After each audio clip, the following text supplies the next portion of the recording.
howdy do Who fans, and welcome to the Big Blue Box podcast. My name's Gary. My name's Adam. And this is episode 323. Yeah. One day, I shall come back. Yes, I shall come back. Until then, there must be no regrets, no tears, no anxieties. Just go forward in all your beliefs and prove to me that I am not mistaken in mine. Our lives are different to anybody else's. That's the exciting thing. Nobody in the universe can do what we're doing. I've reversed the polarity of the neutron flow, so the TARDIS should be free of the force field now. You may be a doctor, but I'm the doctor.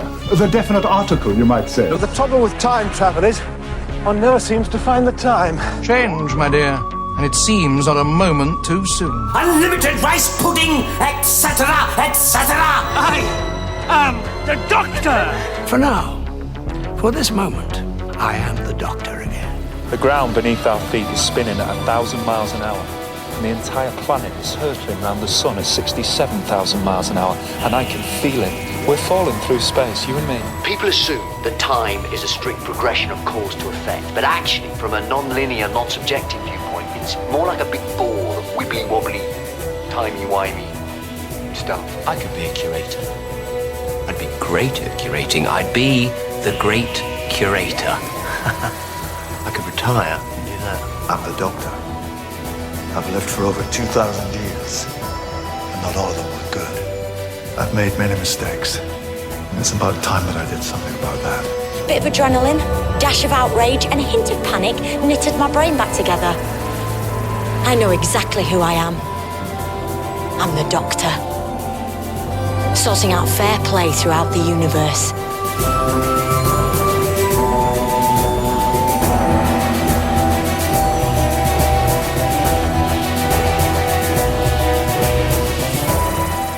Hey, Doctor Who fans, I hope you are keeping well and safe. I hope you've had a cracking week and that you've managed to do something Doctor Who related. And I mean that. I hope you've done something Doctor Who related, because it's been very quiet around Big Blue Box Towers, for sure. Yep. Certainly has. So, yeah. Maybe you've watched a DVD or a Blu-ray. Maybe you've read a book. Or maybe you've watched one of Adam's videos over on the Geek's Handbag. Maybe. Nice. Smooth. Like I did that, yeah. See that? Yep. Episode 323 is here. We have a couple of bits of news to go through, which is cool. One of them's a bit sad. Hate doing news like that, but it's important to cover that stuff. And then we are on to our review of Torchwood. Dude, it's almost here. Yes, we're almost at the end of Series 53. I mean, Series 2. Feels like Series 53. I don't know why it feels like it. I don't know. I don't know why it just feels like forever. That we've been on Series 2, I know. Yeah. So you guys will hear what we think about Fragments a bit later.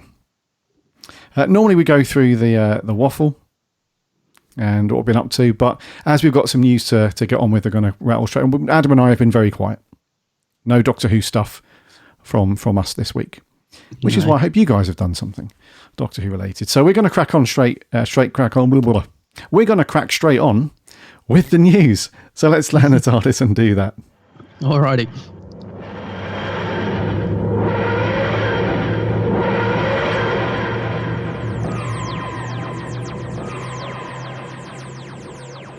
So, slamming straight in with the news. Mr. Eccleston. We know about, fantastic. Yeah, we know about Mr. Eccleston, don't we? We do. And his views on the BBC, specifically the BBC.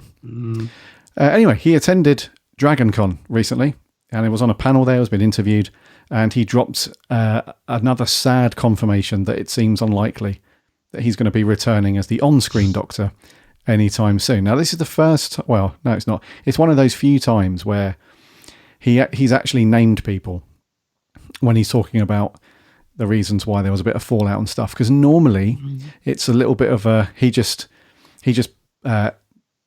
blankets the whole thing and just says the BBC and just leaves it there. He's like, I fell out with the BBC, or had some disagreements with the BBC and that sort of thing. But he's actually named a couple of people, which is interesting. So they were asking about the upcoming 60th anniversary stuff.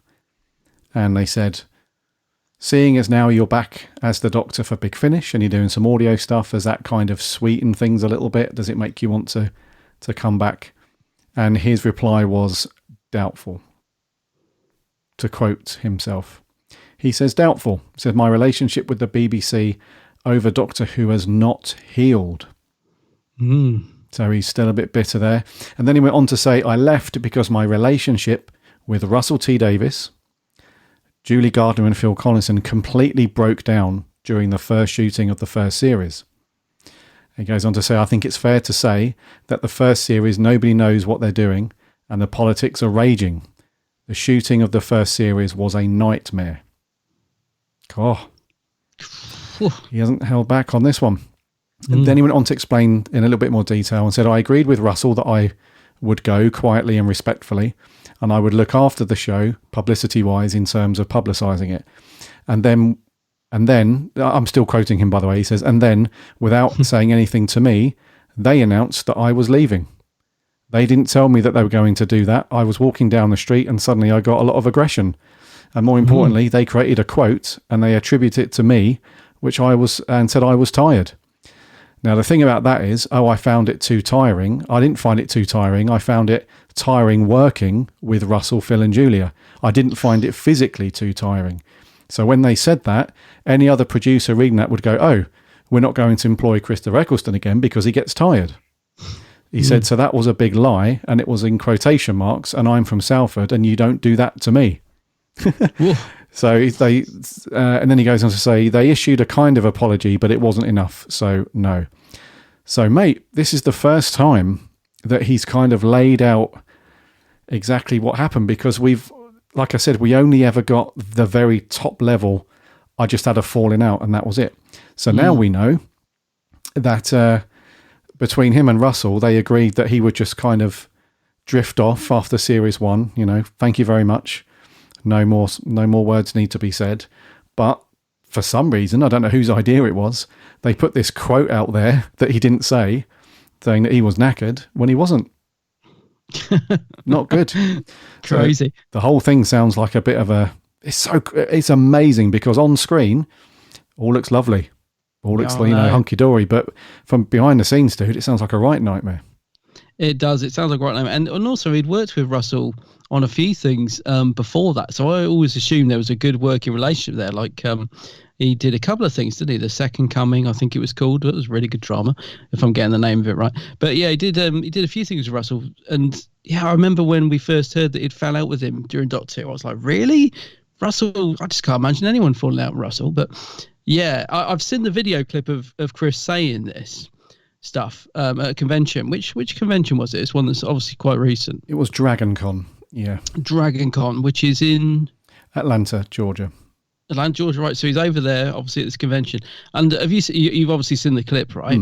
Yeah. So the guy, the interviewer, is like, "Oh, so pretty pleased with the cherry on top. Tell us you might do the 60th." And Chris shuts him down straight away.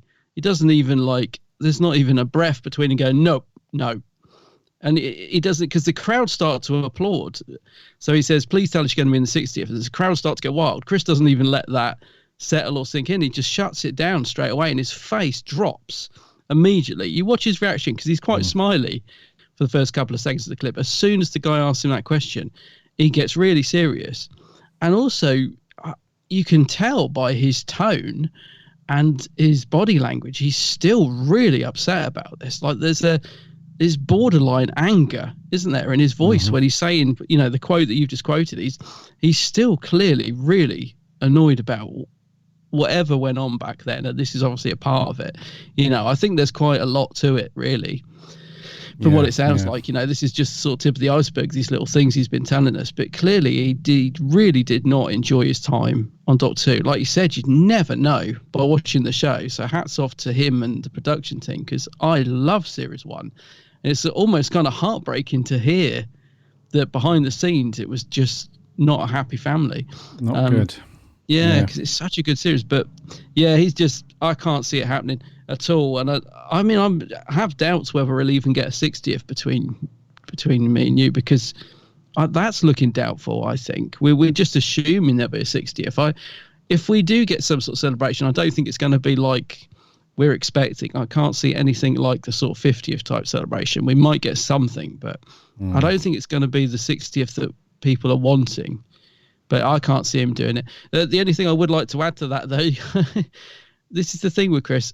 This is the same man that said he would never do conventions, and then literally probably a couple of months later he started doing conventions. This is also the man that said he would never do Big Finish, and I was at a book signing when someone asked him right in front of me, would you do Big Finish? No. And again, just so blunt. No, not doing Big Finish. Sorry. He says, it's lovely to meet you, but won't be doing Big Finish. Literally about a month or two later, they announced Chris was coming back. And I'm like, what? So, never say never with Chris, but it does seem that there is definitely some bad feeling there that still, as I said, you can tell from his voice, it still really bugs him. So I can't see him being in the 60th, to be fair, which is a shame because he's such a good Doctor. It is a shame, isn't it? And it does sound like there were, I know, like you're saying, you never say never. And it was weird, isn't it? That 118 was like, no, I'm never going to do conventions and stuff like that. It's not my cup of tea. And then before you know it, he's, charging a fair whack to kind of have your photo and an autograph and all that stuff. So I don't know. Maybe the BBC just need to give him a little bit of a look, Chris. Oh, do you know what it was? You know what it is? Maybe he's not fussed at all about the BBC.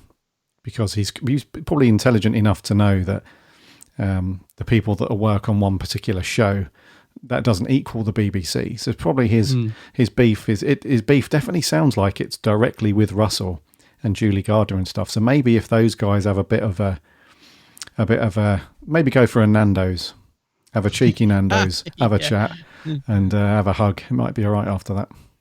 Yeah, I mean, you never know. People do. People do fall out for years and then make up and stuff. It could still happen.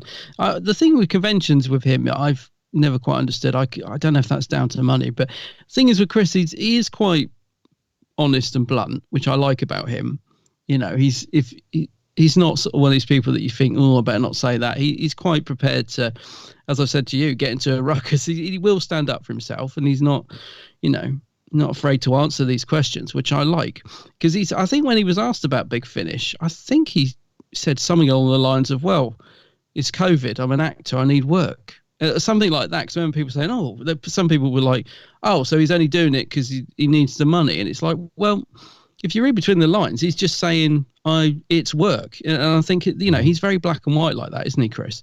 He's not saying he doesn't enjoy it or he doesn't love the show. He's always said he appreciates Doctor Who and the fans, but he is quite honest in that respect. He said, I'm pretty sure somewhere he was quoted as saying, I did Big Finish because it was a job. I'm right in saying that. I think there's a video of it somewhere, I'm sure. Mm-hmm. So yeah, he's very, maybe it's just as simple as that. It's just, he sees it in a very black and white terms. So I'm an actor, it's a job. If I want to do it, I'll do it. I might change my mind, at a drop of a hat. So maybe if they were to convince him, like somebody at Big Finish obviously did, maybe if they come to him and said, look, here's the script, and he liked it, he might do it. But a bit like, do you remember the Moff? Do you remember the Moff took him out for a meal to try and persuade it to be the 50th? Remember the Moff talking about that? It just said, I didn't get anywhere with him. He wasn't interested, but, he said it was good of him to at least, chat with me. But yeah, Chris wasn't interested in that at all. I think he took one look at the script, threw it on the side of the table and said, right, what are we having for lunch? And that was the end of that sort of thing. Yeah. Didn't probably small talk for about 5 minutes, and the Moff's like, right, so Doctor Who, check please. Yes. I'm out straight away. But yeah, I think he did go on to say afterwards, if anyone that's watched the video, he did go on to say, he put a smile back on his face and said, look, I'm going to continue to do Big Finish. I've enjoyed doing that, and I'm going to still do conventions, that's all good. So we will still see the Ninth Doctor knocking around. It's just a real shame, because it definitely links to this whole thing with Russell, because that bit where he said, look, I didn't find it too tiring. I found it too tiring working with Russell and Phil and Julia. So it's definitely, and he's a man of, he's kind of an old fashioned dude with that stuff as well. He's a very principled guy. So he is, isn't it? Yeah. So if he feels like he's been unfairly quoted, then that's a real big dent in the whole friendship thing. So I can't see, unless it sounds to me anyway, like the only way that this would ever be resolved is if Russell reached out and said, let's go for dinner and a chat because I want to apologise. And even then he might be a little, because I can't ever see him reaching out, but who knows? We don't know these people as close friends or anything, so we don't know. But oh dear. So big finish. They're still rocking and rolling with the Ninth Doctor stuff. That's not going to stop. So at least we have that. I must admit, I am glad he's done that, because the first set with him was good, but I don't know if you've had a chance to listen to the second set. Second set's brilliant. It's really good, the second Ninth Doctor set. First one was good, very enjoyable, but it sort of was a bit timey-wimey. I was surprised how sort of complex it was for the first set, if that makes sense. I thought that if anything, they'd go for the nice, easy sort of self-contained stories for the first set to make it accessible. But it was still good, the first set. But yeah, the second one, excellent. Really, really enjoyed the second set as well. So I'm glad he's doing Big Finish, because both sets have been good with him, and he does. I mean, it is great. Just because he's got that distinctive voice, and he just sounds like he's really into it, which is good. So yeah, at least we've got him on Big Finish. It's better than nothing. Exactly. Let's put it that way. Yes. Yeah. Yeah. So moving on, in other news, and some really sad news, actually. So the actor Tony Selby, who, of course, us Who fans will know best as Sabalom Glitz, has sadly passed away at the age of 83. Ironically, a couple of months ago, no, probably not even that, probably 4 to 6 weeks ago, it was reported that Tony had passed away, and it turned out to be the wrong Tony Selby. It was a director or somebody. So it's quite sad and ironic, really, that now, just a couple of months after the news broke that Tony had died, that he has now actually passed away. And I was thinking the other day that, it's a double-edged sword, that, because there was so much of an outpour of love for Tony Selby when it was mistakenly reported that he had died, and apparently he was made aware of it. And, it must be quite strange and almost quite nice, really, that he got to see how loved he was. But then sadly has now passed away. I don't know how I feel about that, because I was thinking, if that was me, I'd probably, in a way, quite like it, because I'd get to see, because you never know what people are going to say about you after you die, do you? You'd like to think it would be nice things. So I'm glad in a way that he got to see the outpouring of love, because there was a lot. But yeah, he has now sadly passed away, 83, and of course he had an amazing career, 70 years appearing on stage and screen. He's been in loads. I mean, I know we know him from Doctor Who, but he's appeared in a lot of TV shows over the years, and yes, Z-Cars is one of them. Of course Z-Cars, but stuff like Minder, which I really like, The Good Life, The Detectives, The Bill, Mulberry, not sure what that is, don't remember that one. Catweasel, remember that? Oh, Catweasel, yeah. Ace of Wands, yeah, he did loads over the years, and of course a lot of theatre stuff as well. So his agent said, in a career spanning 70 years in theatre, film and TV, Tony was highly respected and loved by family, friends and colleagues. His renowned sense of humour will be missed by us all. Yeah, so very sad news, Tony Selby, but he was great as Glitz, wasn't he? Who fans just love his character. He was only in sort of 2 stories, really, wasn't he? Dragonfire and what was it, The Mysterious Planet? Yeah. Oh, and he did come back for the Ultimate Foe, didn't he? Yeah, so he appeared, yeah. Yeah, at the beginning and at the end of that Trial of a Time Lord stuff, but then I think I liked him in Dragonfire. He was quite funny in Dragonfire. It's a more it's an easier going story, isn't it? I mean, the Trial of a Time Lord's a bit hard going, but Dragonfire he was the sort of more of the sort of, I say comedy, but that sort of roguish sort of played up more to the character, I think, in that one. I think it was more fun. Yes, yeah, defo. Yeah, sad times, but look back with fondness, really, of those. I remember him in a couple of those roles, Catweasel being one of them. Yeah. And weirdly, a very, very small part he had in The Bill. I used to watch that with my mum years ago. So I remember him from those, and then obviously the whole Doctor Who thing with the old Sabalom Glitz and stuff. He's a cool character. Every now and then we have a cool little character that pops up that somehow stays with people, even though a lot of characters come and go, and you don't really, and it's not until you watch those stories again you think, oh yeah, that character's in it, they were quite cool. Glitz has just sort of hung around, hasn't he? He's been one of those cool, especially when you're thinking about Colin and Sylve's era, sort of the end of the classic years. He's one of those sort of, like you said, not really comic relief, but one of those just cool characters, really. So yeah, great character. Yeah, so Tony Selby leaves us at the age of 83. And that's going to do it for news. Before we crack on with our review, please remember to follow our podcast and listen for free on whatever podcast app you listen to your podcasts on. That way you won't miss a show when they drop every single Friday. We're on the socials too, Instagram, Twitter and Facebook. Do a search for us, you'll find us on there, or there are links on our website, which is www.bigblueboxpodcast.co.uk. There are links to all of the podcast apps and networks, the social stuff. Also check out the very cool reviews and articles that our team have put out.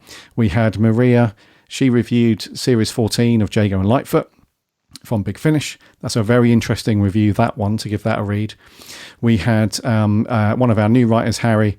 He's started to do a review of all of the special edition collection Blu-ray box sets now that they've started to release them again in the standard packaging and so on. So he's done a very good review of the season 12 Blu-ray collection. So go and check that out. Then we had some reviews from Jordan, Dalek Universe 2, and stuff like that. So so go and check those out. It's all very cool stuff. We've got a free Discord server as well. Come and jump in there, chat some Doctor Who. And also, it would be remiss of me to obviously not mention The Geek's Handbag over on YouTube, Adam's channel over there. So go and subscribe to that immediately. Yeah, loads of very cool Doctor Who and geeky videos over there. And Adam's on the socials too, under the same name, The Geek's Handbag. That is me, yes. Indeedy. Right, with that lot out the way, it's review time, dude. What we got? Yeah, so this week it's the penultimate episode of Series 2, and it's called Fragments. Some people believe that in the moments before your death, your life flashes before your eyes. The Torchwood Institute was created to combat the threat posed by the Doctor and other phantasmagoria.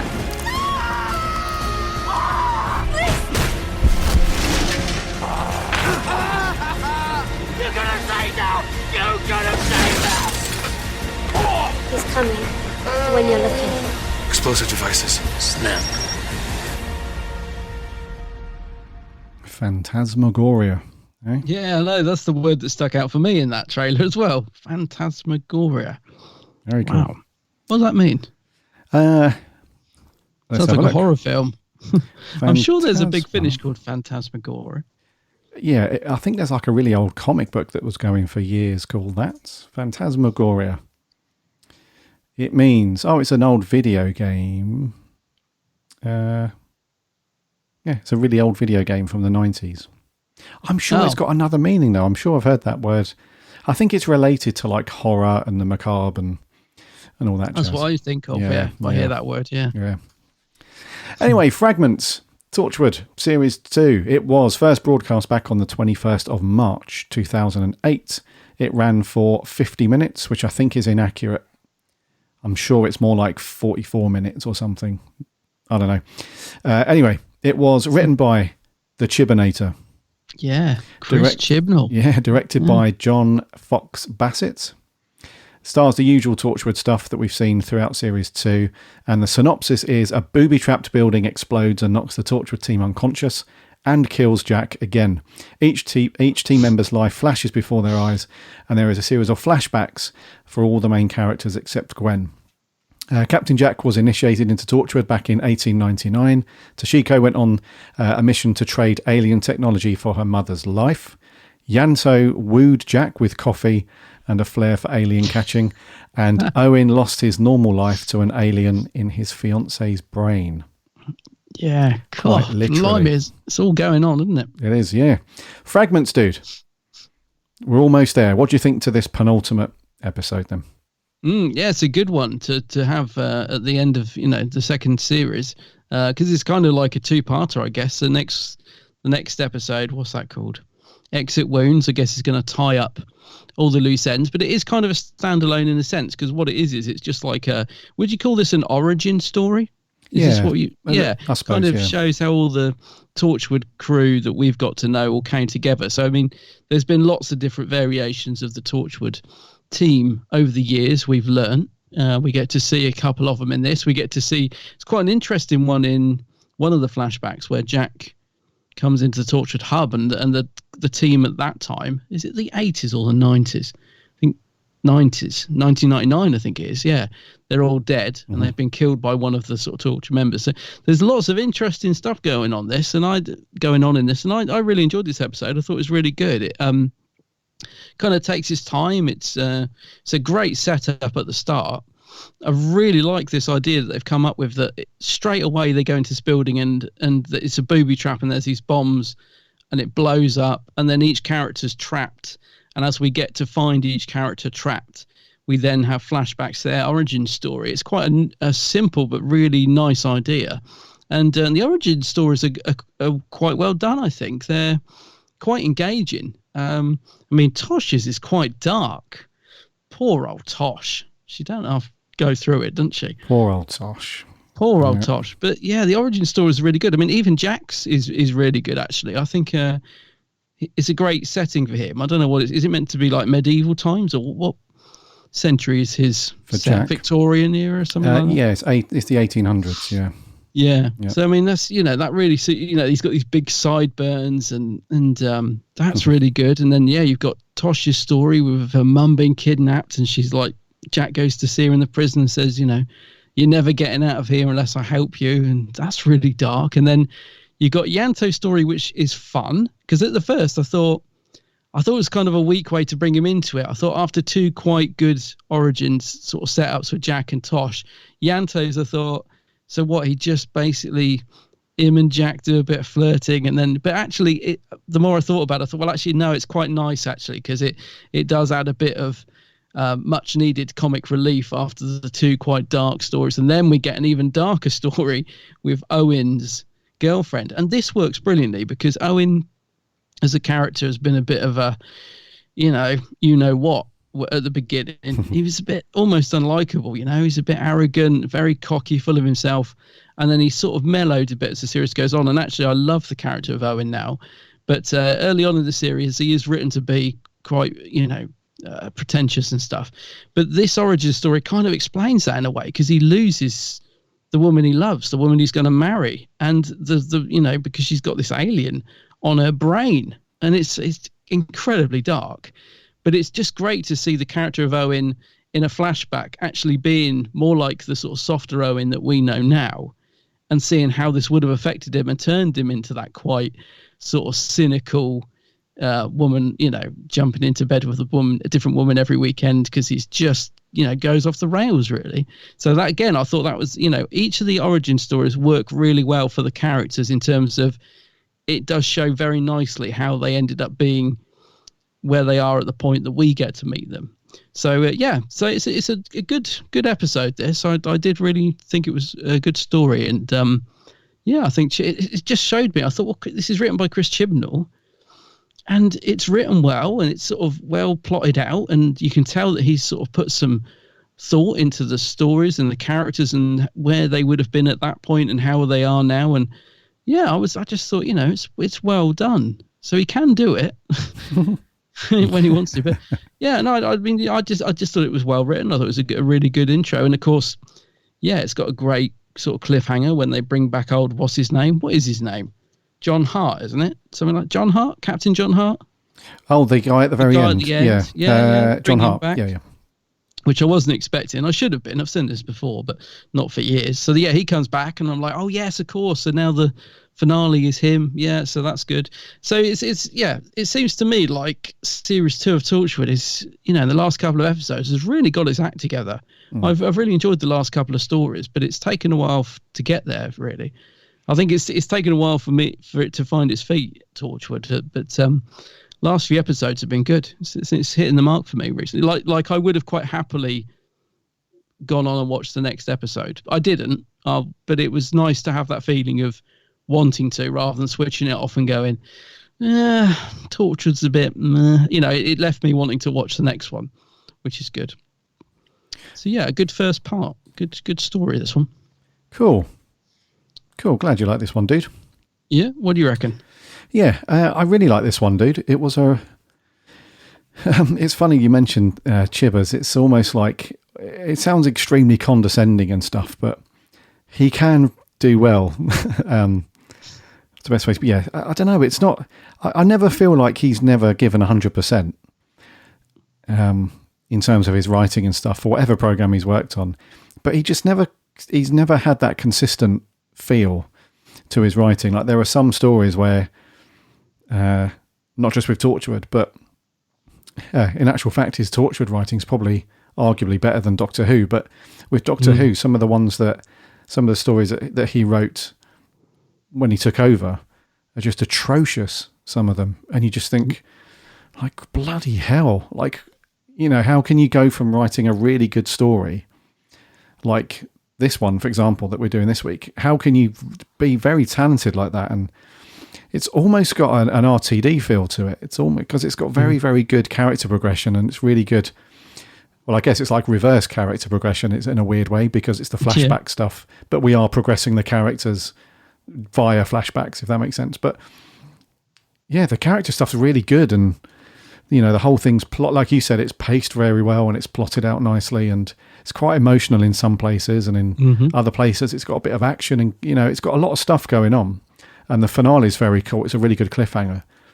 So you think like if you can write something like this, and he hits the mark for most of it, you just think, why can you not apply that and write something really, really cool for Doctor Who? It's just very frustrating that the consistency is not there.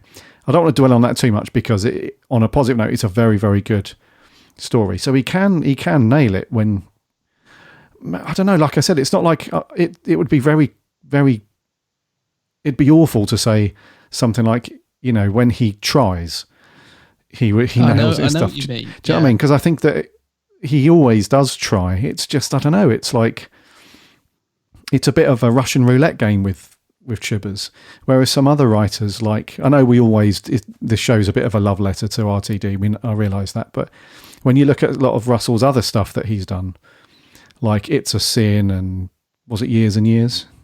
Yeah. And Years. Yeah. Yeah, and then some of the older stuff that he did, like Queer as Folk? Queer as Folk. Yeah, all that stuff. It's like he's just consistently writes really, really good drama and really good stuff. And then you look at Chibbers and it's like, some of it's all right, some of it's awful, some of it's really, really good.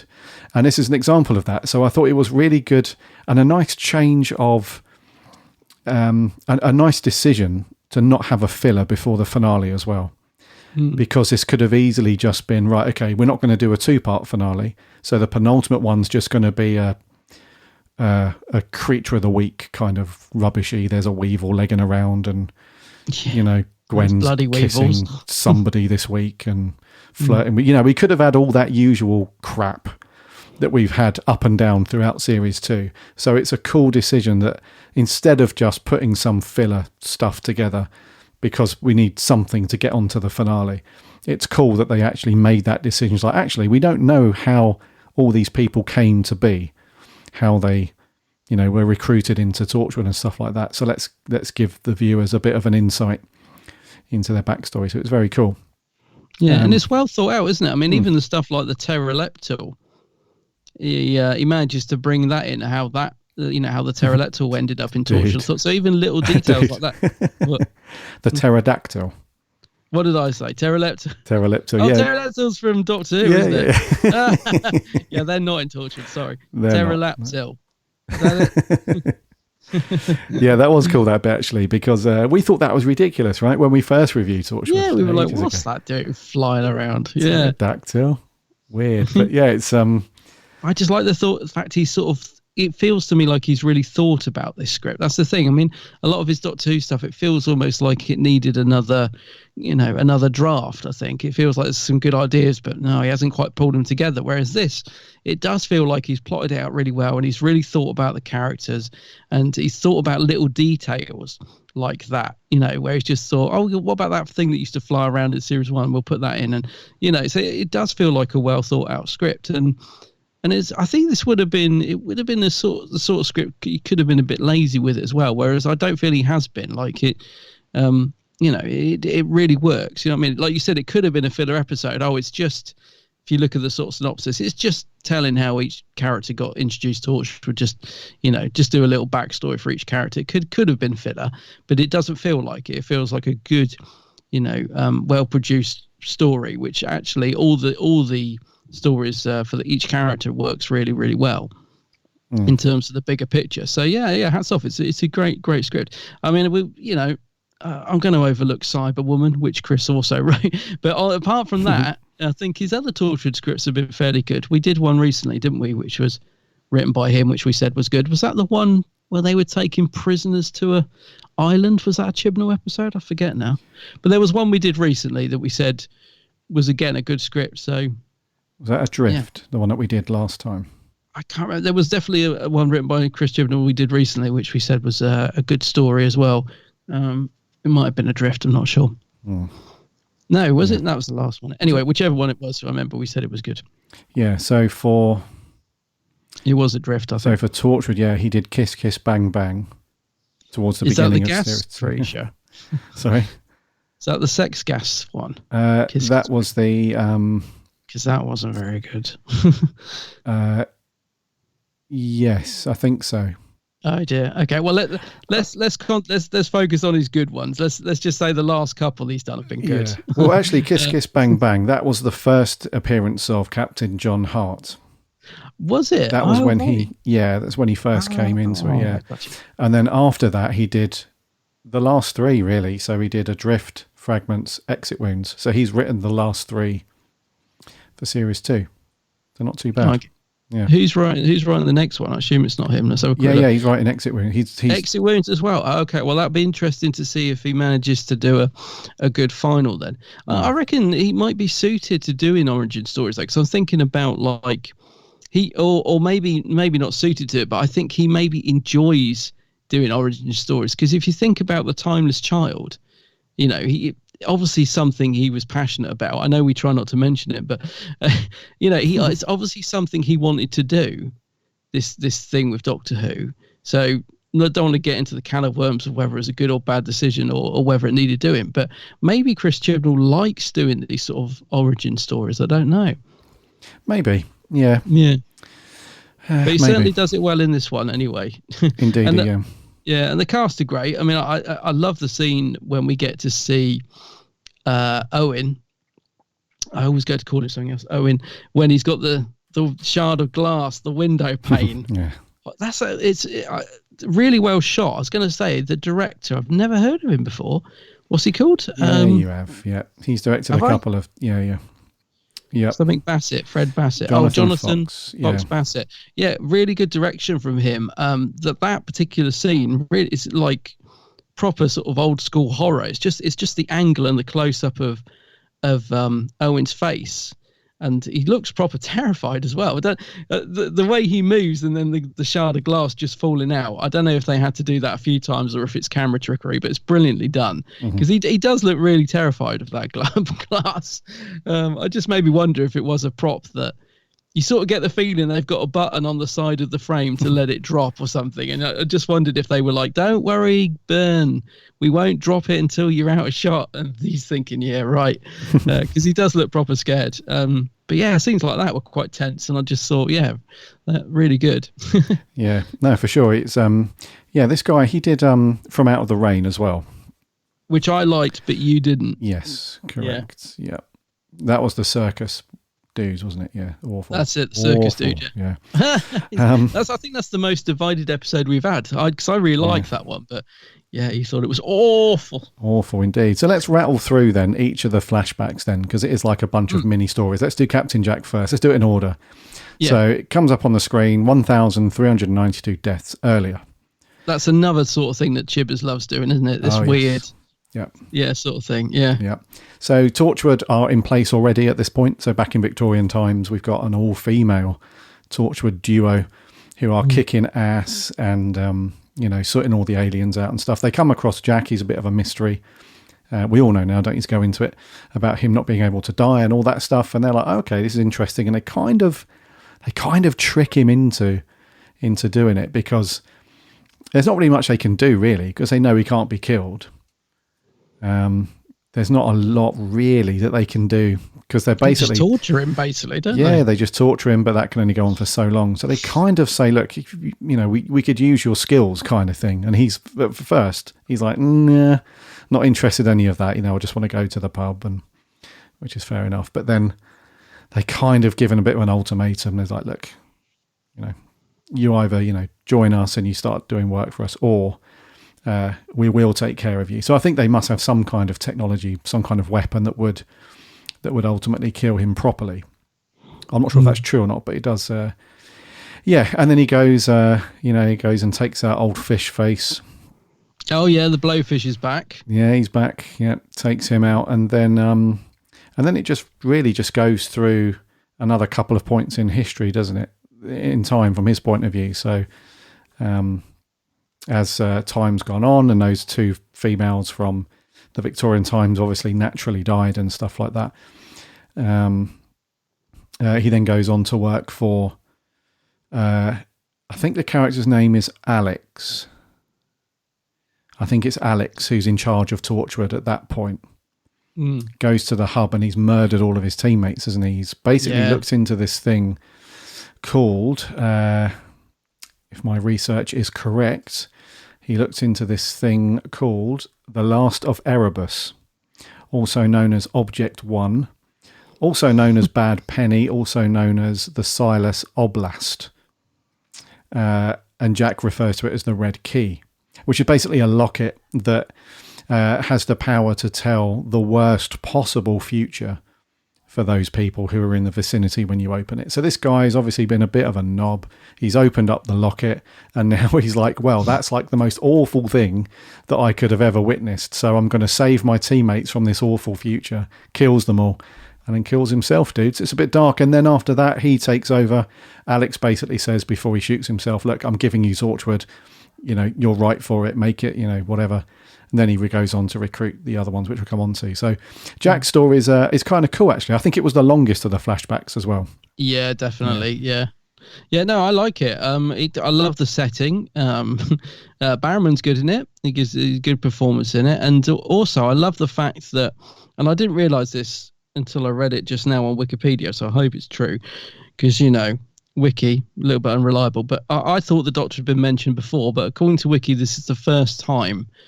That doesn't sound right, even as I'm saying it. I'm sure we've mentioned the Doctor before in Torchwood, haven't we? Not explicitly. So they've hinted at somebody, but they've never explicitly said the Doctor. Yeah. Okie dokie. So but what I loved about Jack's origin story then is that he's waiting for the Doctor to come and fix him. And I thought that's cool because we think back to the Bad Wolf when this kind of all happens, doesn't it? Rose saves him in Bad Wolf, and she sort of makes him immortal and he can't die. So I really like the idea that Jack's got faith that one day the Doctor will come back and fix him. And I think that's a really nice idea. And then there's that really nice scene where the little girl comes in and starts reading the tarot cards and says to him, you're going to have to wait a long time. And he's like, oh, no. So, but apparently she's been in it before. And I do vaguely remember there was a scene when she did the same thing. I think there's in one episode, he's in a bar and this little girl appears and reads him his tarot. I don't know. I can't remember it. It says it happened on Wiki and I vaguely remember it. So I think that's quite a nice little throwback as well. But yeah, I just liked that idea. And I thought Jack's origin story worked really, really well. And it's quite nice to see him not being like in charge of Torchwood. Like, the Jack that we know, he's quite bolshy and sort of rules over Torchwood, telling everyone what to do. So it's quite nice to see him being on the other side of that. You know, the sort of the build up to him taking over Torchwood. So yeah, good origin story for Jack, I thought. Yeah, and I thought so. It works really well, yeah. Yeah, because if we didn't have this episode, one would probably assume that he was just always in charge of Torchwood. Yeah, I kind of did in my head. I thought, oh yeah, you know, yeah. Unless you've gone back and listened to any Big Finish where they talk about some of that stuff with the locket and stuff like that. I think it was... oh, really? Okay. Yeah, there's the Torchwood Archive, which is a story from Big Finish a few years ago now. That goes into that locket stuff and... Oh God! Do you know? I think that's the only Torchwood audio I've bought of Big Finish, because apparently the Big Finish audios are really good, and it was more of a money thing. I thought, I can't afford to get them at the minute, but I did buy that one because I think it was a special release, and it was awful. Well, at least I couldn't get into it. I'm sure it was that one, Torchwood Archive, because it just kept flashing back, and it's one of those where I probably lost the thread. And then from that point onwards, I just couldn't get into the story. If I'm pretty sure it was the Torchwood Archive. I think it's the only Torchwood audio I owned from Big Finish. Yeah, and it wasn't the fact that I didn't enjoy it that put me off buying the others, because I think they're probably very good. But yeah, couldn't get into that one at all. Yeah, they put it out for the 10th anniversary of Torchwood.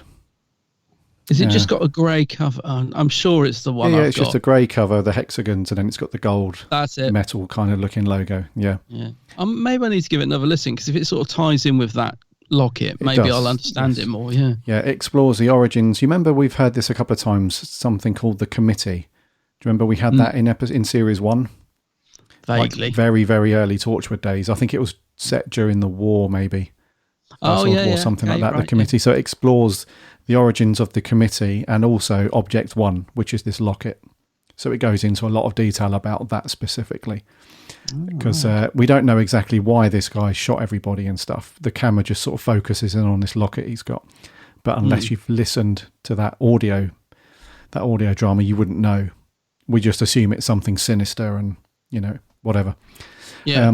But no, it's a good story. It was a good story, that one, and John Barrowman is quite good. You can see the progression of his character, that kind of naivety around Torchwood, whatever, and then that kind of progression into the leader of Torchwood, where he's been an employee, now he's the boss.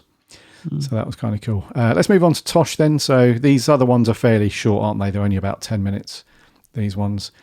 So Tosh, subtitle on the screen, 5 years earlier. So not that long ago, really. No. In fact, all of these are not that long ago at all. So Tosh is working for the Ministry of Defence, and she's being held to ransom. Somebody has kidnapped her mum.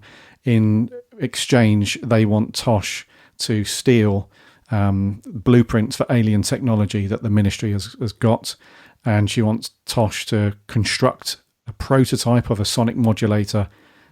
Tosh will hand that over. She'll get her mum back. That's the theory anyway. That doesn't go to plan, obviously. This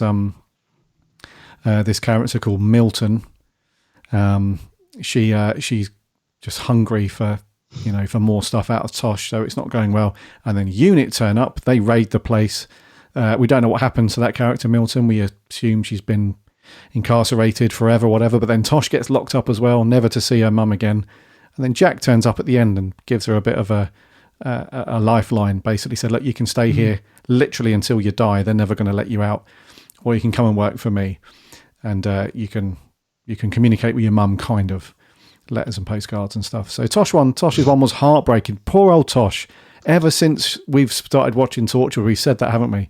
So many times, like poor old Tosh. She goes through it, doesn't she? She gets a really rough ride, doesn't she, poor Tosh?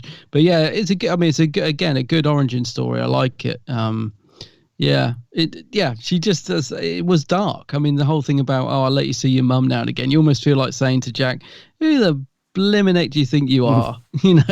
But it's good, and it works well in terms of, I like the fact they've set Jack up and he's now sort of trying to get his team together. That's, it was a sort of another good installment in the story, I thought, just bringing in how he's getting everyone together and the reasons he chooses them as well. Because I think at first that was why I was struggling with the Yanto one, because I was thinking, well, why does he choose Yanto? But we'll get to that in a minute. But yeah, with Tosh, you can see that he's impressed, and I love this idea that she's got this blueprint, and without really even realizing, she's sort of corrected the mistakes as she went along. I just think that's, again, just a simple but brilliant idea, and it shows that she's really clever, without sort of having to sort of really be explicit about it. It's just that, it's just such a nice, simple idea that she managed to create this thing and didn't even realize that she'd necessarily corrected the mistakes. She just did it with instinct because she's clever. So that, again, is a really nice bit of writing. Yeah, it does reinforce that aspect that she's a bit of a whiz with the whole electronics and computers and stuff. It was cool. And that was a really cool little A-Team moment as well, where she's just got a table full of random electronic parts and whatnot and stuff, and she's stripping cable wires, and she's doing all that sort of stuff. Did you think at first that she was building a sonic screwdriver? Yeah, I did at first. Yeah, or a portal gun. Or a portal gun, Rick and Rotomo. The thing is, I really like Tosh, and she does get a rough ride, the character. I kind of wish they'd use her a bit more, though, because quite often when we review the Torchwood stories up to this point, we're like, she gets the odd moment, she gets the odd good bit, but they don't really utilise Tosh. I don't think they really know what to do with it, the writers, I mean, because I think she deserves to be have a bit more to do than standing there. I think they look at her and think, right, Tosh is a clever character, she's good with computers, what can we get her to do this episode? Oh, I know, she traces where the, energy's coming from, but she's always stuck in front of the blimming computer screen, and I wish they'd utilised the character a bit more, because I think Tosh is a good character, and I think Nyoko Mori, who plays it, does a really good job. I think she's really good. She really gets the character, I think. She does, yeah, definitely. Yeah, a bit of a computer monkey, though. Computer whiz, yeah.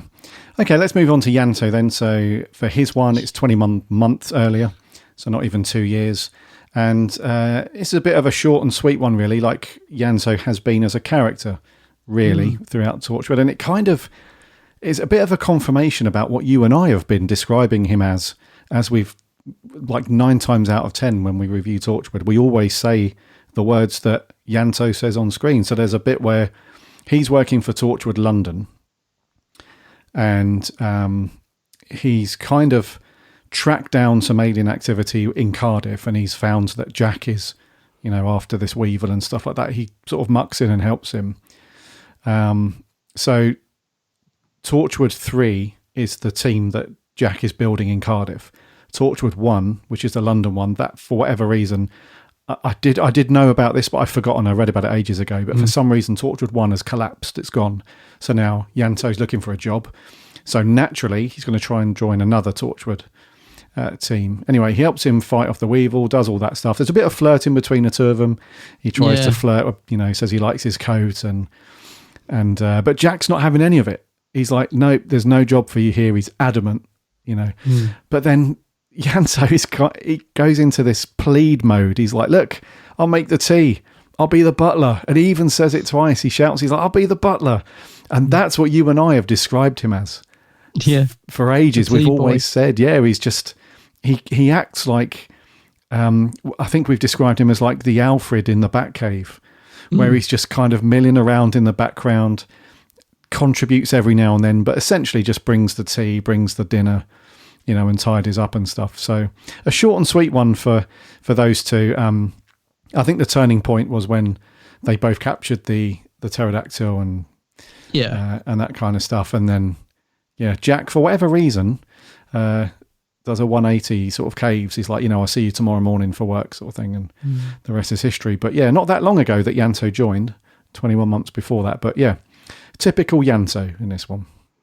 Yeah, it's a good little origin story. I mean, it's the only thing is, knowing what Jack's like, I think he would have probably jumped into bed with him straight away. So the fact he's sort of telling him to go away, I'm thinking, it doesn't strike me as Jack. But it was fun. It was good. And I do like the fact that Yanto's really persistent as well. I love it when he's sort of waiting for him outside the hub. And later on when Jack's laying down the law saying, you better leave. This is your last warning. And he's like, oh, so you don't want to know about this thing in the warehouse then, So it was fun. It was a good little story. And I don't know what else you could have done for Yanto, to be honest. Like, you can't, whereas the other two stories are quite dark, with Yanto, because he is a sort of more of a sort of in the background character, I don't really know what other introduction you could have had for him. So it does work really well, I think. Yeah. It's just a nice little simple introduction. And as I said initially, with all the flirting, I was a little bit like, oh dear. I thought it was sort of, I wondered where it was going to go with that story, but actually it did add a bit of comic relief to after two quite dark stories. So yeah, it's good. Yes, good. And Yanto's a fun character. He does deliver the humour lines quite well. He does actually, yeah. And it was a little bit of a light relief, because next we go on to Owen's story, which we mentioned, which is dark as hell. Yeah, we mentioned that briefly earlier. So with Owen, that's 4 years prior to that, and it's a simple one. This one, his wife, his fiance has been diagnosed with Alzheimer's, I think, because her memory's shot to bits, and she can't remember stuff, and it's getting worse. But Owen suspects that something's not quite right, because him being I assume he's like some kind of doctor or something previously to Torchwood, but yeah, he sees that the usual pattern for somebody in decline with that is not the same as what's happening with his fiance. He's pleading with his other doctor, his friend, it looks like, look, just give her another scan, because she's not in a sort of consistent decline that you would see with Alzheimer's. Like some days she'll just come out of it and she'll be absolutely fine. So something's not right. Anyway, something shows up on the scan that they didn't see before. They agree to operate. They see it's a bit of a tumour. They're going to get rid of it. While he's waiting for that to happen, he hears this huge explosion, and Jack is privy to this. He knows exactly what this alien is and stuff. So when the alien gets exposed, basically it latches itself on and incubates within someone's brain. It's pretty horrible. It's pretty grim, yeah. Yeah, and starts to take over. But then when it gets exposed, it sort of releases this nerve gas thing that kills everybody in its whatever radius. But then it clears quickly. So the effect was really good when they go into the operating room and you see that woman's head, her brain exposed, and you see this little alien thing wriggling around. It's pretty gruesome, but it's grim, yeah. Yeah, so, and that really just does it in for Owen. You can see that now. You can see why he's like that in Torchwood, can't you? You can see that he's basically feeling like, well, that was my life, that was amazing, and it was all taken away from me. So you can see why he just goes off the rails a little bit. But more so, like you were saying earlier, it's more about Owen's character and just seeing him very warm and sweet and stuff like that, how he was with his with his fiancée and stuff. And then ultimately Jack turns up again at the graveside, and they have a little bit of a to-do, a bit of a fisticuffs, and then he gives Jack a right good right hook, doesn't he? Yeah. And then I think Owen kind of realises that, look, it's one of those things, if I haven't got my significant other, then I don't want my old life back, so I'll go and do this Torchwood thing, and that was it. So Ben Gorman has a good one in the studio. And he looks terrified of the glass falling on him. Yeah, I was going to say, he is good, isn't he, Bern Gorman? He is good. And I've really grown to like his character over this course of the two series up to this point. He's had a good evolution, I think, as well. It's really, again, it's a great sort of introductory story for him, because I do love seeing him. It totally works. You can just see that he was, quite an easygoing guy, in love, about to get married, and then this happens and he becomes very cynical, and he turns into the sort of Owen that we get to meet in series 1, and it's totally believable, and he plays it brilliantly. Yeah. And the bit with the glass is great. I thought it was a great scene, that when he just gets pulled out in time. Yeah, so yeah, it's a good origin story as well. Very, very good. The bit with the brain hanging out with the alien attached to it is so gross. But I will say that this to me manages to tread that fine line between, because of being sort of adult but without going too far. It is quite, there are scenes like that which are a bit, but it's not gratuitous, I wouldn't say. No, like some of the blood and guts, and particularly the swearing in Torchwood up until this point has been quite gratuitous at times. But this episode, I think, manages to balance it just right, actually. It's an adult tone, and there's definitely scenes that they would have cut if they showed this before 9, because they did used to do that, didn't they? Used to show like an edited version. That's right. Yeah. Yeah, an earlier time slot for younger Doctor Who fans. But yeah, it's a good. Although there's a couple of bits like that, and the bit with Jack pulling the glass out, I was like, he's pulling the glass out of his stomach. I was a bit yucky, but yeah, I think it manages to get that fine line between being dark, but just on the edge, not too much. Yeah, just right, I think. Yeah, they did some cool stuff with Torchwood around broadcasting it and stuff. So what they used to do, they used to repeat last week's episode, and then they used to put that current week one straight after it, which went out at 10:30, I think, on BBC Three. Yeah, yeah, and then they did this kind of pre-Watershed edited version, which went out at 7 a few days later. So they did have some, it was out. It wasn't just like a one shot. There you go. They did repeat some of them and do a slightly edited version, which is kind of cool. Yeah. Okay, so 2 things I just want to finish up on then. The first one is, what did you think about Unit? Because this is the first time that we see Unit in a slightly different way that we've seen them in Doctor Who. So in this one,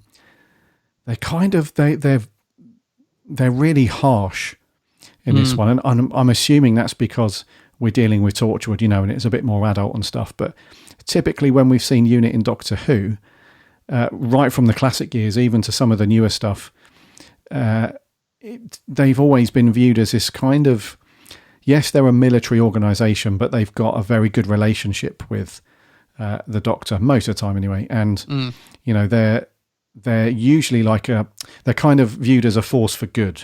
They're helping to try and save the Earth, and their only violence and stuff like that is against any sort of alien threat. They're not really into locking people up and being quite harsh. Whereas in this, the way we see them here, they're more like in Inferno, and we see the parallel universe. Oh yeah, that's a good show actually. Yeah, they're more like that, aren't they? Where they're a lot harsher, a lot more. They're viewed as more, I wouldn't say the bad guys, but they've got that roughness about them and stuff which we don't normally see. So I thought that was interesting that they went down that road for this. So yeah, Torchwood being a bit rough around the edges. Yeah, because they're prepared to lock Tosh up forever, aren't they? Which is quite dark. Yes. Which is not, you can't imagine Sergeant Benton doing that, for example, or Captain Yates, or even the Brig. So yeah, it's definitely a darker Torchwood. A darker Unit. I mean, I wasn't sure that it was Unit. I mean, I assumed it was Unit, but I don't think they explicitly say, do they? I mean, they've got the red berries and stuff, so you assume it is Unit. You see the logo as well. Oh, do you? Yeah. Right, yeah. I mean, I just assumed it was Unit, but because they didn't sort of say it on screen. Yeah, I don't know how I feel about that, because it totally works in terms of the story. Yeah, I'm fine with it, but it's, I don't know. I like to think of Unit as the more sort of softer, snuggly Sergeant Benton and Brig sort of unit, rather than this sort of military. But this does sort of make more sense, really, in terms of what Unit is supposed to be. But yeah. But it works fine. Yeah, and it's just their treatment of Tosh as well, because Tosh isn't one of the characters in the story that's out to take over the world or, murder a bunch of people. She was doing what she was doing because her mum was being held hostage. So you would have thought that Unit would have been a bit more understanding. Well, they just would have known this, what's happening in that situation and been like, look, what you did was bad, obviously. But we can see why there was none of that at all. And then that when she's in that cell, which is only literally the size of, not even the size of a bed, in that tiny little cell, and then you get that electronic voice. It sounds like basically saying you will be here for the rest of your life. You will not do anything, basically, and it's just awful. So the unit in this one is a bit dark. A little bit dark, yeah. And then the other thing to talk about is just the ending. So we see. We see Captain John Hart turn up. He's kidnapped Jack's brother, Gray. He basically takes ownership of the bombs. He's set this all up. Yeah. And he comes through by one of those cool Star Wars-y holographic message. And basically says he's going to do some bad stuff in the finale, and he's got Gray captive, Jack's brother. And it doesn't look good. So it's kind of it's a very short ending.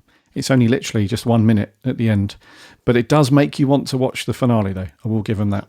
Yeah, and it tied it up nicely as well, because you're like, oh, okay, he set the bombs. He's a recurring character that we've seen before. So it's quite good that they brought him back. It's kind of a shock. Wasn't really expecting it to be him. So yeah, no, it's good. And like you said, it definitely left me wanting to watch the next one. I was thinking, wonder what happens. Like, so yeah, tied up although it's a cliffhanger ending in a sense, it really tied up the episode nicely. And yeah, just going back to the episode as a whole, it's just quite a nice, simple idea, isn't it? Drawn to warehouse, booby trap, origin stories, boom, back, and now we're on to part 2. So yeah, it all works really, really well, I think. Yeah, very Star Wars though, this holograms. Yeah, indeed. Yeah. I'm wondering what part Gray's going to play in it as well, because I'd sort of forgotten about that. Do you remember? So was that the end of series 1, or was that the beginning of series 2 when we had all the Jack flashbacks to his what looked like a home? That was quite Star Wars, wasn't it? I think that was the end of series 1, I think. Yeah, I think it was, because I remember quite liking some of that stuff. So, yeah, see how that plays out. But yeah, that was good. It's a good way to wrap up the episode. Yes, indeedy. Yes. Yeah. Okay, scores then, bud. Whose turn is it to go first? I think it's you. Is it me? Yeah. I'll give it an 8, I think. I was sort of drifting between 7.5 and 8, but I really did enjoy it, so I'll give it an 8. Okay, nice. Yeah, I am with you on that, dude. I'm going to give it an 8 as well. You give it an 8? Cool. Yeah, it was a good watch. Yeah, no complaints really. And like we said right at the beginning, it's just when Chibbers, when the stars align, I guess, with his story and his script, and they come together, it can be a really good watch. So yeah, solid 8, I think. I was thinking of an 8.5, but no, I think an 8 is about right. Yeah. It's funny you said that actually about no complaints, because I can't. If I look at this as a story, I can't think of anything I didn't think worked or was bad. Really. Well, I mean, that's a good way of saying it. I have no complaints about it. There wasn't anything.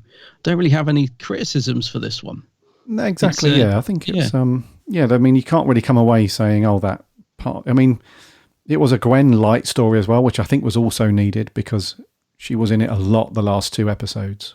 Well, actually, that's another thing I think Chibbers did well, because we kind of already know her origin story, because that's kind of the first episode, isn't it? Where she's like, she's part of the police force and she gets embroidered into Torchwood. So we kind of already had her origin story. We don't need to go back through that again. So again, that worked pretty well in terms of the way it was written. Yeah. Indeedy.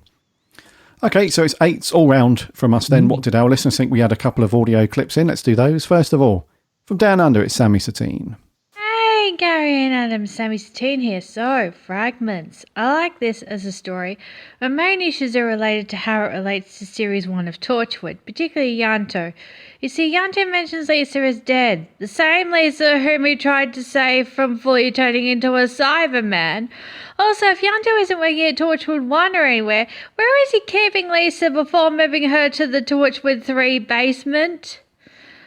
I think Owen's story is heartbreaking. Poor Owen. Tosh's is interesting. I like the 1,392 deaths earlier title card before we see Jack's backstory. I like this episode. I give it 8 fragments out of 10. See ya. Another 8. Another 8 indeed. Yeah, Sammy likes this one, I think, which is good. I am slightly confused with the Lisa storyline. I will agree. It's probably not too difficult to get around, but yeah, I was trying to work that out. If it was a different girlfriend that was cybertized or what, I don't know. Yeah, I'm not going to think too hard about it. Yeah, probably not worth going down that road. I'm sure there is an explanation, but yeah. Thank you very much, Sammy. As always, an 8 out of 10 from Sammy. Let's move on. This is Mr. Neil Campbell. What about you fellas? How's it going? So, Torchwood Series 2 Fragments. I'm going to throw this out there and say that it is definitely in the top 3 best Torchwood stories. It's outstanding and it's really well written. It's also quite a simple plot as well. I love the whole aspects of the flashbacks and, you know, their stories and how they join Torchwood. And I think it works, and all their stories have, you know, a diverse range of reasons why they actually joined Torchwood. And it was great to see the Doctor actually being referenced in Jack's story. So I was very impressed with that. Once again, the music is on point. And like I said before, it's a pretty simple plot. There's a device, it goes off, And then obviously there was a reveal at the end of Captain John again and Jack's brother. So that was a bit of a twist. And yeah, like, for the way I mark Torchwood, I'm going to give this a 9 out of 10. Cheers. 9 out of 10. A 9, that's a good score. Very good score, yeah. Outstanding, says Neil, in his top 3. Yeah. That's cool. It was good. Yeah, indeedy. Yeah, thank you very much, Neil. A 9, that's a good score. Moving on then. This is TARDISNet 66. Fragments is a terrific story of Torchwood and one of Chris Chibnall's best scripts for the Whoniverse. It gets off to a terrific start with the discovery of these bombs, causing an explosion, which puts the characters in great mortal danger. It's wonderful that after 2 series with these characters, we get a flashback episode that details the characters' history and motivations, and makes you further appreciate and care about them. It gives a lot of depth with the trauma and experience of both Tosh and Owen, and brings a lot of strong insight into Jack's motivations and development. I think Yanto's story was kind of tedious, given that we already had a lot of insight into his start and beginning in Torchwood, and I did find the way Gwen was written out by simply the fact that she slept in a little lazy. However, it's a great story overall. I'd give it an 8.5 out of 10. 8.5. And TN thinking that, yeah, having a lie-in, no excuse. That would be me, that would. Every time. Where the bloody hell is Adam? I'm not stuck under a rock. Is he up yet? Probably not. 8.5, not a bad score at all. Thank you very much, TARDISNet. And last one. This is from Joe Turner. Fragments is an outstanding Torchwood episode. Each of the origin stories are believable, and above all, develop not only our characters, but the Doctor Who universe as a whole. For example, we get to see Unit when Toshiko is arrested for stealing the alien device from the Ministry of Defence. It was interesting to see Unit prison, and how brutal they are. I mean, all your rights are immediately removed. Owen's story was tragic, and provides an explanation why Owen is the way he is. Prior to Torchwood, he was happy and caring for his wife. Now he's sarcastic and a bit rude at times. In Yanto's story, we get to see the impact of the Battle of Canary Wharf on Yanto and his desperation to get back into Torchwood after losing Lisa. So all in all, the origins of these characters were well fleshed out and well thought through by Chibnall, and adding something to each of their characters respectively. It was great to see Ruth get some action alongside Gwen, and I enjoyed getting an insight into Jack and Torchwood's past, even though Jack could be a little bit obnoxious at times. The ending is left on a fantastic cliffhanger with Captain John showing Jack his brother. It acts as a brilliant penultimate episode, setting up the finale really well. So overall, I'm going to give Fragments a 9.5 out of 10. Thank you. Wowzers. That's a high score. That is a decent one, Joe. 9.5. Wow, I'm glad you enjoyed this one, dude. And yeah, Jack being obnoxious? Never. We forgot about Reese, didn't we? And we love Reese. It's good to see him getting involved in a bit of the action, yeah. Yeah. He's really miffed as well as usual, isn't he? He's like, this could have been you under here. Yeah. And she's like... It's just when Jack's still alive as well. He's like, he's still alive. He should be dead. Yeah. Oh, Reese. Probably wishing he was. Thank you very much, Joe, and the rest of our audio reviewers, TN66, Neil, and Sammy. Very much appreciated, as always. We had a couple over on the socials. Short and sweet from our buddy Martin over at the Bad Wolf podcast. Bad Wolf, yeah. Short and sweet just says, outstanding episode. Jordan Shortman, one of our writers, says a very good episode. Was great to see how every other member of Torchwood came to join the team, and it's hard to believe this was written by Chibnall. Great performances from all involved, and it was great to see Reese getting into the action. Easily one of Torchwood's best. Sarah Louise, a running Whovian, says, this is a lovely story. I really enjoyed learning the backstory for each character and how they ended up joining the Torchwood team. Also good to end on a cliffhanger with John referencing Jack's brother Gray. 8.5. Yeah. Chippy T says, not a bad story. All franchises have this how did it all start stuff. Jack's is the most interesting, so it would have been nice to dig into his origins. I imagine, though, we would have had an Anakin type impoverished background story. Oh well, in which case maybe not. 7.5. Thank you. And our other writer, Maria, she says, one of my favourite season 2 episodes. Well directed, and enjoy how Jack's backstory gives context and depth before he and 10 meet again in Utopia. Yeah. That's a good point, Maria. Yep. Love Tosh's story. Oh, baby, you're good. And Owen wasn't always a prat. Jack recruits and ultimately saves them all one way or another. Yeah. That's a very good point, Maria. I hadn't really thought of it like that. Yeah. Jack has said, yeah. Okay. And a couple over on Facebook. Andrew Stewart says, a really nice insight into how every member of Torchwood started, yet it's also quite a dark one, where it puts the team in life-threatening danger. It does feel like a filler, but when you think about it, it isn't, especially when it leads into the finale, so I'll give it an 8.5. And lastly, Lou Gallagher says, very good. Kind of hard to believe it was written by he who must not be named. Oh, God. Particularly liked Tosh and Owen's backstories. As bad as liking them might sound, I think it's a bit of a wonder they're relatively unscathed, apart from Tosh's arm. Still, sets things up with a really cool cliffhanger at the end for the finale. Probably give it an 8.5. High scores this week. Yeah, some good ones for this one. Next week, bud. What have we got then? Next week, yeah. So, 10th Doctor story next week. God, I feel like we haven't watched the 10th Doctor for ages. So it'd be nice to see him. And it's a Dalek story. It's Daleks in Manhattan, an evolution of the Daleks. This is an American one, isn't it? American, yeah. Daleks in Manhattan. Yes, well, I'll tell you. I'll tell you when we did last do a 10th Doctor story, it was The Sound of Drums and Last of the Time Lords back in June.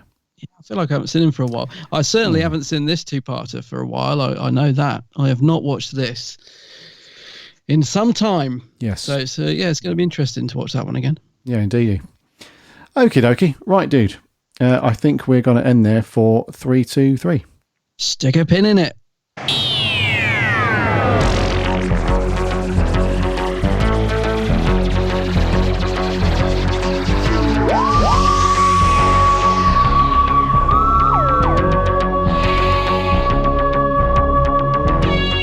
Thank you so much for coming to listen to our show. Once again, that was episode 323. Recapping on the news, we say goodbye to Tony Selby, who left us, and also we spoke about Mr. Eccleston being a bit of a grumpy sod still, where it concerns the BBC, more specifically Russell and Julie Gardner and the other guys. Was it Phil Collinson, wasn't it? Yeah. Not good, mate. Yeah. Not good. No. Go and get that Nando's, guys. Yeah, go and have a Nando's. Yeah. Either go and have a Nando's or go and have a cup of tea. A cup of tea normally soothes things over pretty well. Anyway, as Adam said, next week we're on to the 10th Doctor. It is the two-parter Daleks in Manhattan and Evolution of the Daleks. So get your Blu-rays or your DVDs or your BritBox. Oh, no. There's no Modern Who on BritBox. BBC iPlayer, sorry. Get all that fired up. Get it watched, because we'll be asking for your reviews as we always do. And thank you again to the people that sent in your reviews. Much appreciated. Right, until next week for 3 to 4. Remember to subscribe to our show, follow it on whatever podcast app you listen to your podcasts on. That way you won't miss a show every Friday. And if you listen on something like Apple Podcasts or Stitcher or podchaser.com, any of those things where you can leave a review or a rating, if you wouldn't mind doing that, that would be awesome, because that helps us out loads and loads. And thank you so much to the people that have left reviews. Very, very kind words, so very much appreciated. We are on the socials too, Instagram, Twitter and Facebook. You can find links to those over on the website, which is bigblueboxpodcast.co.uk. You can listen to all of our shows on there, all of our episodes, all for free on there, and go off to the socials and stuff. We have a free Discord server as well. And again, the link is on the website. Go and sign up to that. Come and chat Doctor Who with plenty of other Doctor Who fans. It's all very good. So go and do that. Also, check out Adam's channel over on YouTube. It is, of course, The Geek's Handbag. The Geek's Handbag, yeah. Go and have a look at my YouTube channel. Lots of vids on there. Unboxings, reviews, location reports, the lot. The whole shebang. The whole shebang. The whole kiss bang. Yes, and Adam's on the socials too, under the same name. Okay, until next week, my name's Gary. My name's Adam. And remember,